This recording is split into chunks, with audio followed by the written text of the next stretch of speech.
My name is Rose Watson, and I've been married for a decade, living separately from my mother-in-law who resides far away. Recently, I learned that she's retired and suffering from a debilitating backache, preventing her from working.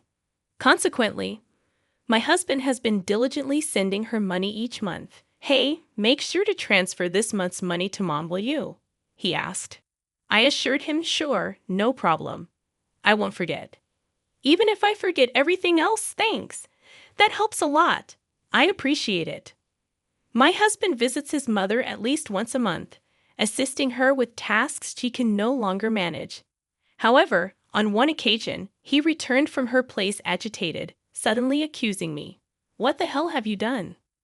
Perplexed by his sudden anger, I stared blankly as he continued accusing me. "All this time, I've been struggling to send her money, and you didn't care about my feelings.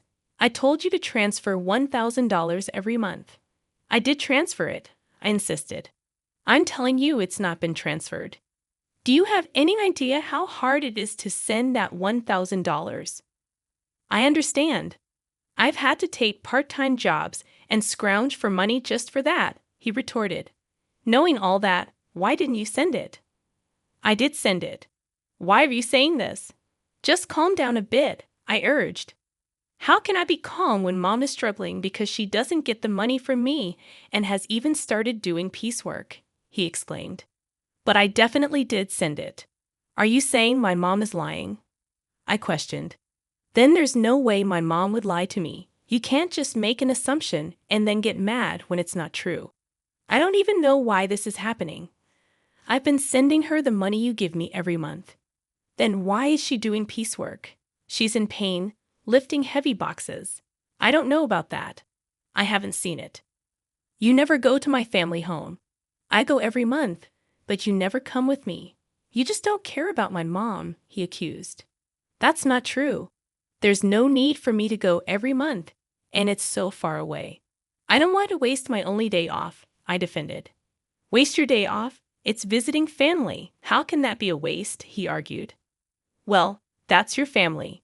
You wouldn't think twice about it, but you don't go to my family's house, do you?" I responded. "Of course not. You married into my family, but I didn't marry into yours. You shouldn't say things like that. It only causes trouble," he countered. "You're the one causing trouble," I muttered to myself, wondering if he even realized what he was saying. Frustrated, I tried to escape to the kitchen, but he followed me, still angry. "Huh. I'm not running away. I just want you to calm down. Maybe we should have a coffee and talk this through," I suggested. "I don't need that. Give me back all the money I've been giving you to send to my mom," he demanded. "Why are you saying that? I'm your wife of 10 years. I've never lied to you. You should just believe me when I say I've sent it," I pleaded. "I bet you've been spending my money. What'd you buy? Where's the $1,000 going every month?" he accused. "If I had bought something, there'd be new things in the house, right? But there aren't. If it were clothes, there'd be new clothes, but there aren't. I haven't bought a single piece of jewelry since we got married." "I don't understand why you're accusing me," I defended. "Even so, you must be using it for something. Or maybe you're saving it for yourself, planning to leave me," he speculated. "Why would you even think of divorce?"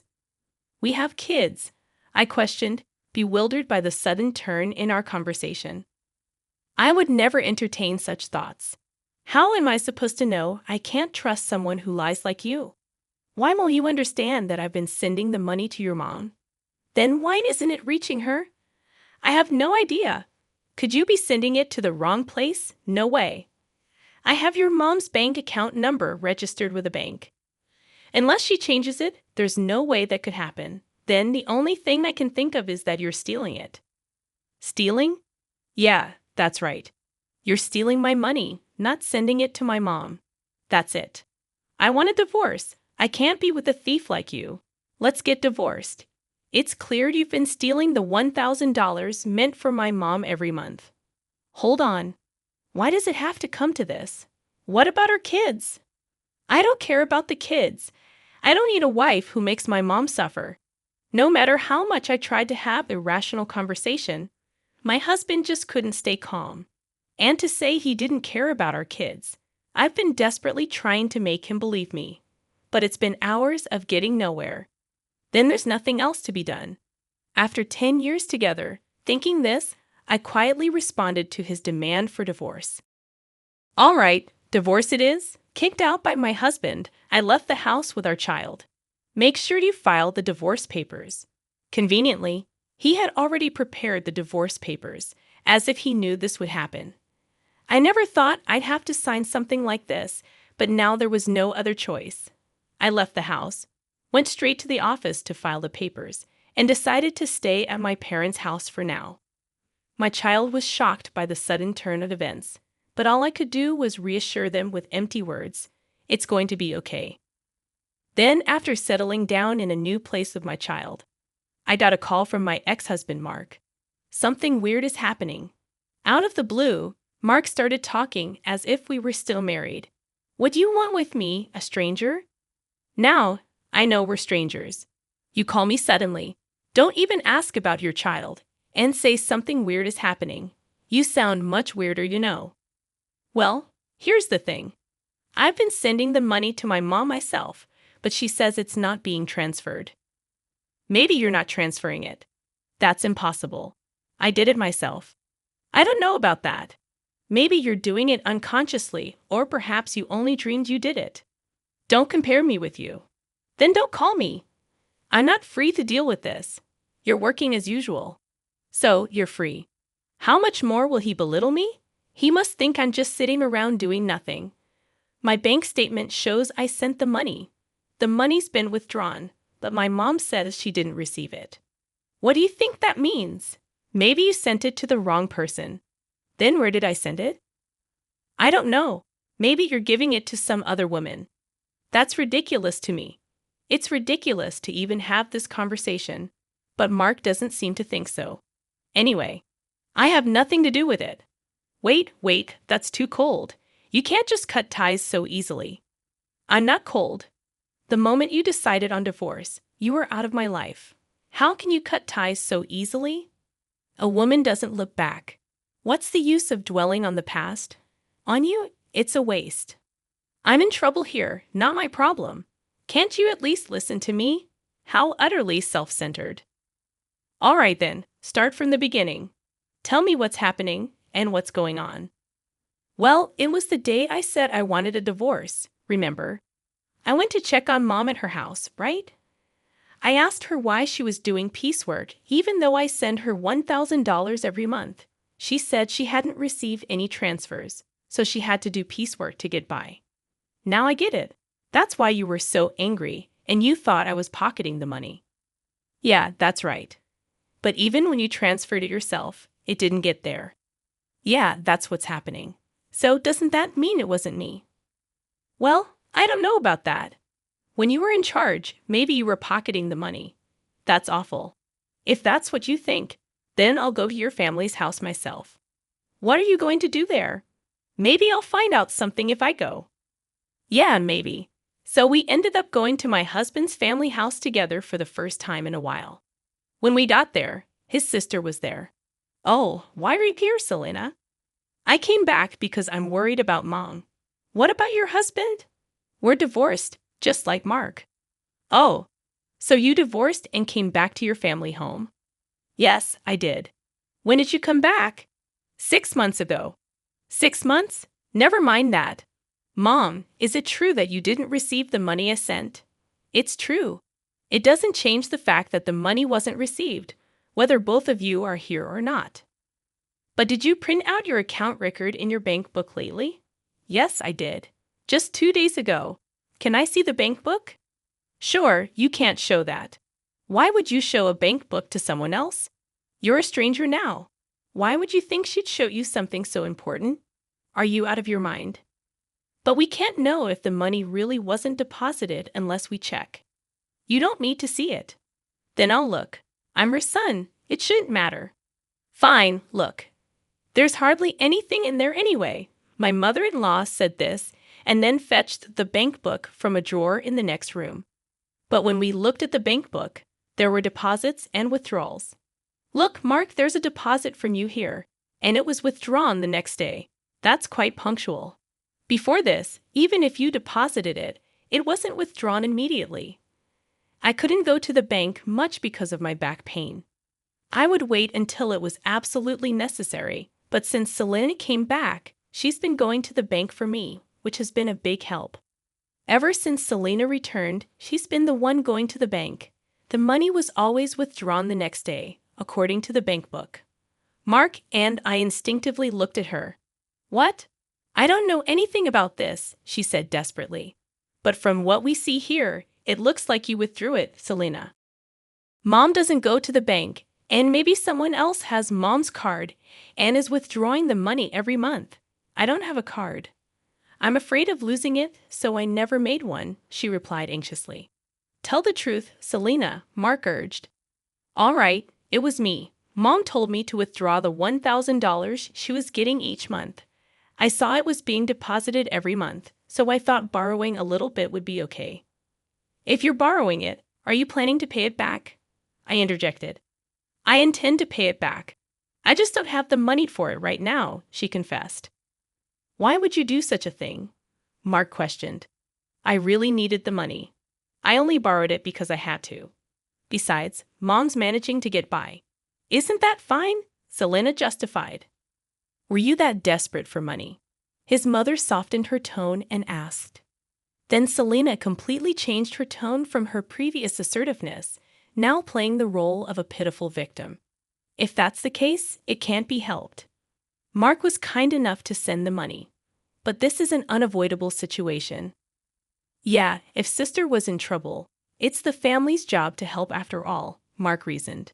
Despite his rage and accusations towards me, Mark forgave his sister as if nothing had happened. Hey, I was called a thief over this, and now you're just going to let it go because it's your sister. It can't be helped. She said she's in trouble. That's fine for your money, but don't you have something to say to me? I challenged. Not really. No, not even an apology after all the horrible things you said to me. Why should I apologize? I don't see any need to. I was hurt by what you said, Mark defended. Such a fragile mental state, I muttered to myself. Anyway, it's not like I did anything wrong, right? Selena was having a hard time, so this happened. It's not Mark's fault. He doesn't need to apologize, his mother supported. Isn't this just like being completely surrounded by enemies? Even if I speak the truth, this place is hostile territory. There's no doubt that anything I say will be met with opposition. Even though a quick look at the bank book would have clarified everything, I had to travel all this way just to be treated like this. Fine, if cutting ties with you costs me this much, it's a small price to pay. I'm leaving. Drive me to the station, I demanded. Why do I have to take you? We're divorced, remember? I don't have to do anything for you, a stranger, Mark retorted. Because I came all this way for you. You asked me for help, I argued. Did I? I don't remember asking you to come. I just wanted some advice. You came here on your own. You can leave on your own too. Mark snapped. That's right. You're not a couple anymore. Why should he take you? It makes sense for a husband, but not for a stranger, his mother added. What a group. No thank you or sorry for solving the issue. After spending 10 years with such a man, it felt like such a waste of time. Fine, I'll take a taxi. I don't need you, I declared, frustrated. I called the taxi and somehow managed to get home. As I arrived home, tears of frustration streamed down my face, and I swore never to listen to that man again. However, after a while, my husband called me. Maybe he had changed his mind and was about to apologize for what happened. Perhaps he'd explain that he had to act that way in front of his sister and mother. But my expectations were shattered. Can you lend me some money? He asked abruptly. Shouldn't you say something to me first? Oh, long time no see, I replied. That's not what I mean. You're being troublesome, you know. It's not normal to ask for money without even apologizing first. That's not true. We were a married couple after all. You could say we were a united fate. That's not the case anymore. The day we split up, our united fate dissolved. I still think we're a united fate, though. He keeps saying whatever he wants. So lend me some money, will you? Why? The truth is, I found out Selena has a huge debt. Wait, it's been quite a while since that day. Didn't you ask her what she spent the money on? I couldn't ask her that. It would have been too pitiful. Money is a delicate subject. Maybe her ex-husband had something to do with it. Or there might be some other reason. Sure, there must be some reason. But you should have asked about it for the future, right? I trusted her because we're family, and yet there was no trust for me at all. Well, I've known Selena way longer than I've known you. Yeah, since we were born. That's why I trusted her. I thought everything would be fine, but in the end, it wasn't fine. So what happened? It turns out she had a huge debt, and the $1,000 a month wasn't enough. How much does she need then? She wants to repay it all at once. It's true that paying it off in one go would save on interest, but I don't have that kind of savings. So why did you contact me? Because you said you had a good amount of savings when we were in the car going to your parents' house. I remember. I was insulted by him, saying I must be struggling without money since our divorce, and that I would have stolen the money if he continued to ask me to make the transfers. Angered by his belittling words and the assumption that I couldn't survive on a part-time job, I ended up revealing that I was trading stocks and making a good profit. But would that lead to an ex-wife being asked for a loan? Selena says she's in debt for $30 million. $30 million? Yes, so please lend me the money. It's okay, right? First, why does she have such a huge debt? I was curious too, so I asked her. It turns out most of it was from shopping, and it's all brand items. She just can't control her desire when she sees them and ends up buying things. She put everything on revolving credit, so the interest adds up, and she keeps buying more every month. Before she knew it, her debt reached $30 million. She's really careless. Mark, laughing off his carelessness, is quite careless himself. She didn't understand how revolving credit works. She thought she could just pay a set amount each month, and eventually it would be paid off. I guess I can understand that feeling. I can't understand it at all. How could she take such a risk? And wasn't this the reason for her divorce? Now she finally realized the interest is piling up, and it's becoming a serious problem, so she came crying to me, but I don't have that kind of money. I told her I couldn't give more than $1,000 a month. Then she suggested borrowing from you. What? Why me?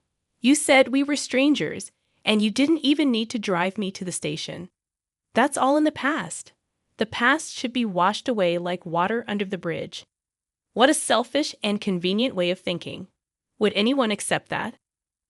So you could afford to lend it, right? Well, yes. I do have that much in savings. Then lend it to me. I just made a lot of money with stocks recently. So you win some, you lose some with stocks, right? Yeah, that makes sense. But didn't you say stocks were like gambling? Isn't it gambling? You always ridiculed me for playing the stock market, calling it a gamble. Right, did I? When you wanted a divorce, you hurried to separate because you said having a wife who gambles on stocks would lead to trouble. I said that when I didn't know how much you had saved. So that's why you asked me how much I had. That time you ridiculed me, but then I mentioned I had savings. Well, yeah, I didn't expect you to have that much, but I'm glad. I inquired, but even at that stage, you still dismissed it as gambling. Well, yeah, but let's not worry about it. I was foolish. All right, that's not all right. You are really cruel, and now you want money I saved for our child. You're worrying too much. Our child won't need that money for a long time. It's silly to start saving from now. Money rots if you don't use it. Money rots. I've never heard of money rotting. Think of this as an investment. It's like investing in me. Why would I invest in you? Just do it. Lending me the money would be the smartest move, right? Look, if I lend you money, it won't come back, right? You're still sending $1,000 a month to your mom. Where will you find the money to pay me back? All right, I'll pay back $11,000 a month. Are you crazy? How many years do you think it will take to repay it that way? Don't say that. I really regret it. Regret? Yeah, if we hadn't split up, I wouldn't have to beg you for money now. I have to ask, isn't that unjust? So you're just after my money? No, it's not like that. We don't have love, but we can rely on each other. It feels like I'm only being relied upon. You're so rigid. Thinking like that won't make you happy. We could even remarry. I didn't mind our marriage that much. Wow, I do mind. I don't want to be with someone who can't apologize. Fine, I apologize. Sorry. Is that good enough? What are you apologizing for? Explain in 400 characters or less what you did wrong. Ah, I just apologized because you said so. Pathetic. Don't ever call me again. Why? I apologized, so will you remarry me or help me? My sister is suffering. Shut up. Go to hell. Saying so, I forcefully ended the call and blocked his number. Later, I heard from mutual friends that Mark, despite saying it was impossible, couldn't refuse Selena. Being not only constantly nagged by Selena, but also persuaded by his mother to help. Consequently, he ended up borrowing money from a consumer finance company to repay her debt in full. Everything was settled, assuming Selena would work and gradually repay the debt. They thought so. However, far from working, she resumed her shopping habits. Despite having suffered before, she again made purchases on revolving credit. This burden eventually fell directly upon Mark to handle. When they confronted her about why things turned out this way, she reportedly said, "I never intended to buy anything." By the time I realized it, I had already processed the credit. Mark and his mother, naively believing Selena's words, just accepted it, saying she must be sick. They neither devised any solutions nor took her to a hospital, despite thinking she is ill. While saying this, Selena, wearing expensive clothes and jewelry, is reportedly laughing over tea with friends, saying, "Really, Mark is so easy to manipulate." Eventually, they couldn't escape the debt and had to sell their family home. Now Mark, his mother, and Selena ended up living together, but they couldn't afford the rent for the apartment they used to live in, so the three of them moved. Apparently, their life is quite difficult now. It seems only Selena is enjoying it, but neither Mark nor his mother realized this. On the other hand, I continue to profit from the stock market and now live a comfortable life in a spacious apartment with my child.